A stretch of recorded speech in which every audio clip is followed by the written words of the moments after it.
NDA కూటమి ప్రభుత్వం ఎన్నికల్లో ప్రజలకు ఇచ్చిన హామీ ప్రకారమే పాలన సాగిస్తుందని, ఇందులో భాగంగానే ఎన్నికల ముందు రాష్ట్ర ముఖ్యమంత్రి Nara Chandrababu Naidu, deputy CM Pawan Kalyan, IT మంత్రి లోకేష్ నాయుడు శ్రీవారి దర్శనాన్ని స్థానికులకు కేటాయిస్తామని, ప్రతి నెలలో తొలి మంగళవారం శ్రీవారి దర్శనం కల్పిస్తామని ఇచ్చిన హామీని డిసెంబర్ నెలలో అమలు చేయడం సంతోషకరమని చంద్రగిరి ఎమ్మెల్యే పులివర్తి నాని కూటమి ప్రభుత్వానికి కృతజ్ఞతలు తెలియజేశారు. సోమవారం తిరుపతి ప్రెస్ క్లబ్లో ఏర్పాటు చేసిన విలేకరుల సమావేశంలో ఆయన మాట్లాడారు.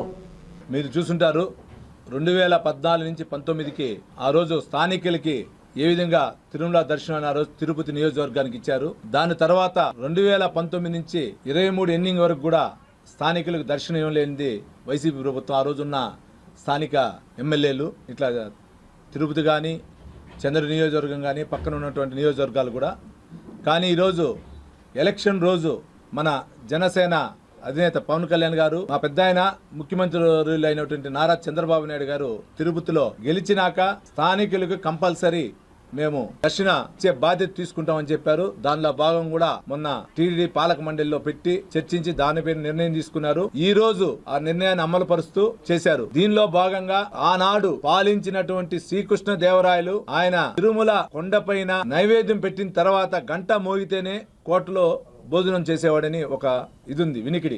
అదే విధంగా వారానికి ఒక రోజు ఆయన గుర్రాలపైన వెళ్లి కలియుగ దైవం వెంకటేశ్వర స్వామిని దర్శించుకొని వచ్చి తర్వాతనే ఆయన ఏ విషయానికైనా ముందుండేవాడని, ప్రజాపాలనలో ముందుండేవాడని ఒక నిదర్శనం. దానిలో భాగంగానే ఈ రోజు శ్రీవారి మెట్టు కట్టి మనకి దారి అనేది మొదటగా ఏర్పరిచింది శ్రీకృష్ణ దేవరాయలు గారు. అటువంటి చోట ఈ రోజు చంద్రగిరి ముద్దుబిడ్డ నారా చంద్రబాబు నాయుడు గారికి మేము పోయి చంద్రగిరి నియోజకవర్గ ప్రజల తరపున విన్నపం ఇచ్చిన వెంటనే దానితో పాటు డిప్యూటీ సీఎం గారు పవన్ కళ్యాణ్ గారు కానీ, అదేవిధంగా ఐటీ శాఖ మంత్రులు నారా లోకేష్ బాబు గారికి, అందరికీ మన టీడీడీ పాలక మండలి అధ్యక్షులైనటువంటి చైర్మన్ అయినటువంటి బిఎన్ నాయుడు గారికి, అదేవిధంగా ఈఓ గారికి, జేఈఓ గారికి, వీళ్ళకి అందరికి వినతి పత్రం ఇచ్చాం. ఇచ్చిన తర్వాత వాళ్ళు కూలకషంగా విచారణ చేసి ఏ విధంగా చేస్తే బాగుంటుంది, ఇది స్థానికుల కోట ఎట్లొస్తుందని ఆలోచించి ఈ రోజు చంద్రగిరి నియోజకవర్గాన్ని కూడా ఇచ్చిన దానికి చంద్రగిరి మండలంని, రూరల్ మండలంని, పక్కన ఉన్నటువంటి రేణుగుంట మండలానికి ఇచ్చిన దానికి మేము మీ ద్వారా